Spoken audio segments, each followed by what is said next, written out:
ध्यान से सुनिएगा। 5 चीजें क्या हैं जो हमें धरती पर नहीं रखनी चाहिए। ब्राह्मणस्य बुधासंकम सालिग्राम च पुस्तकम सब सहित ना सहित कामिन्याम स्तन मंडलम कामिन्याम स्तन मंडलम। 5 चीजों का भार धरती सहन नहीं कर पाती है। ब्राह्मण को कभी भी अपने घर में बिना आसन के भूमि पर मत बिठाना, कुछ धरती सहन नहीं कर पाती।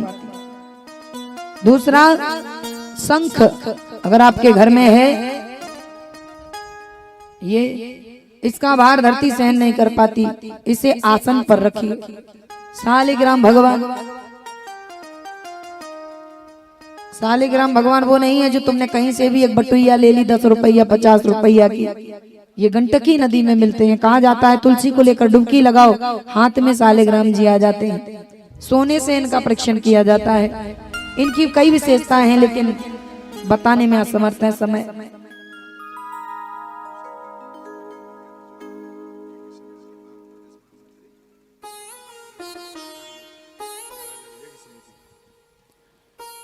बोलिए राघवेंद्र सरकार।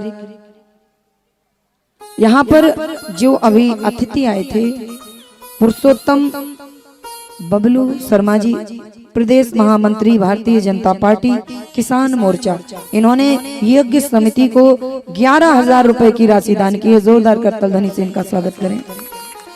इनके द्वारा अपनी अमूल्य धनराशि में से कुछ पुष्प दान किए गए हैं इस धर्म कार्य के लिए। बहुत बहुत आशीर्वाद, साधुवाद, कल्याण हो।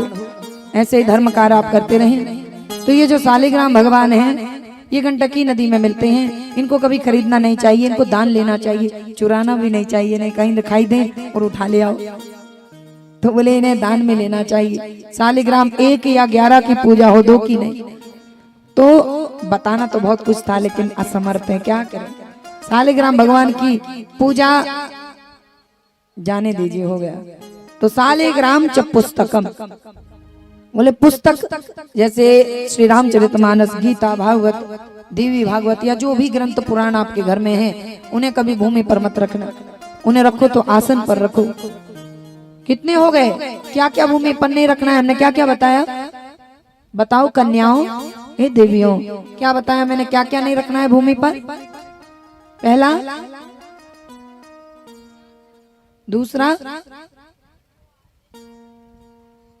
दूसरा क्या है? पहला शंख, दूसरा शंख, तीसरा शंख, चौथा शंख, 5वां शंख। हो गया कल्याण। हाँ, सब शंख ही है। शंख, शालिग्राम। ब्राह्मण को बिना आसन के नहीं बिठाना, उसका पिछवाड़ा भूमि पर ना लगे। कितने हो गए?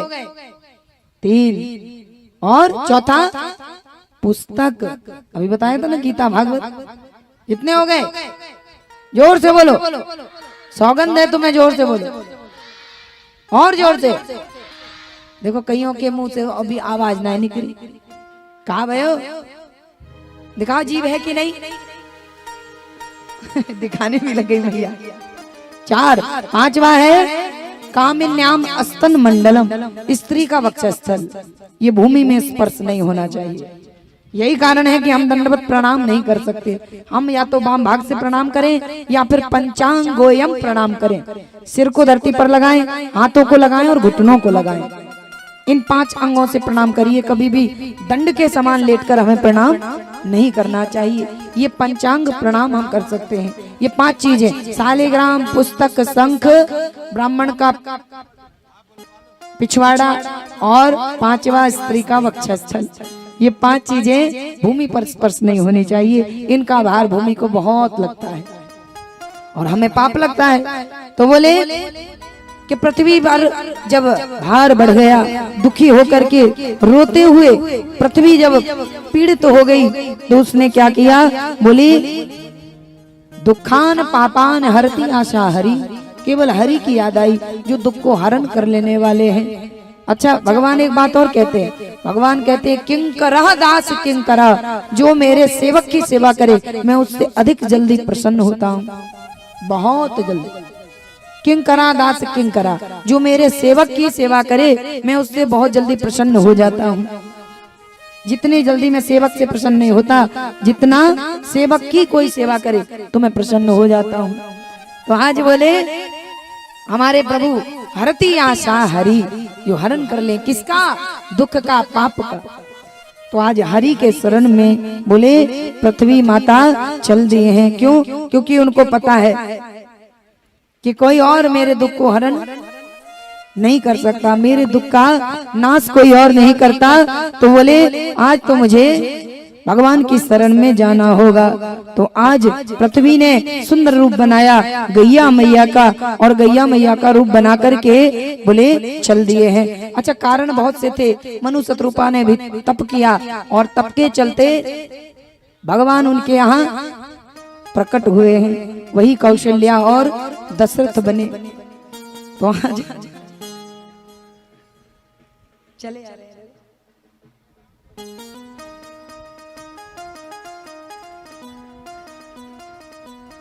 तो कोई विधान भी होता है कि नहीं कथा बोलने का, कि ऐसे ही बोल दूं, सीधे सीधे बोल दूं?